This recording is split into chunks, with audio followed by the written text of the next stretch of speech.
Hello, আসসালামু আলাইকুম সবাইকে। দা হট টেক চ্যানেল থেকে স্বাগতম। আবারও চলে আসছি নতুন একটি ভিডিও নিয়ে। আজকে ভিডিওটা হচ্ছে যে আমরা আমাদের নিজেদের ফোন নিজেরাই নষ্ট করে ফেলি। কী কারণে নষ্ট হয় সেই বিষয়ে আজকে আলোচনা করব। আমরা রাতে ফোনে চার্জ দিয়ে সকালবেলা চার্জ থেকে খুলি, এই কারণে আমাদের ফোনের ব্যাটারি নষ্ট হয়ে যায়।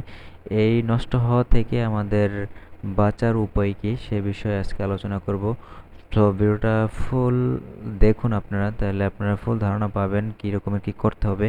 এজন্য আমাদের প্রথমে প্লে স্টোরে যেতে হবে। প্লে স্টোর থেকে একটা অ্যাপস ডাউনলোড করতে হবে। ব্যাটারি লাইফ মনিটর নামে একটা অ্যাপস আছে, অ্যাপটা ইনস্টল করে নেবেন। একটু সময় নিতেছে, একটু সময় পরে আপনার ইনস্টল হওয়ার পরে এরকম একটা ইন্টারফেস আসবে। ইন্টারফেস আসার পরে আপনাকে জাস্ট পারমিশন দিয়ে দেবেন, অ্যালাউ দিয়ে দেবেন এটাকে। পারমিশন দেওয়ার পরে নিচে একটা অপশন দেখতেছেন যে চার্জ অ্যালার্ম নামে একটা অপশন আছে। এই চার্জ অ্যালার্ম নামের অপশনটা আপনারা ক্লিক করে দেওয়ার পরে আপনার চার্জ যখন ফুল হয়ে যাবে অটোমেটিকলি এটা অ্যালার্ম বাজা শুরু করে দেবে। যখন অ্যালার্ম বাজা শুরু করে দেবে তখন আপনার চার্জ থেকে খুলে রাখতে পারবেন। এর কারণে আপনার ফোনের ব্যাটারিটা ভালো থাকবে। অতিরিক্ত চার্জের কারণে ফোন নষ্ট হওয়ার কোনো ভয় থাকবে না। তো এরকমের সেটিংটা আপনারা করে নিলে আপনাদের ফোনের কোনো সমস্যা হবে না। ভিডিওটা দেখে দেখে আপনারা সেটিংগুলো করে নেবেন, তাহলে আর কোনো সমস্যা হবে না। সো বন্ধুরা, এরকম প্রতিদিন আপডেট ভিডিওগুলো পেতে চ্যানেলটা সাবস্ক্রাইব করে রাখুন। তো ধন্যবাদ সবাইকে। আসসালামু আলাইকুম।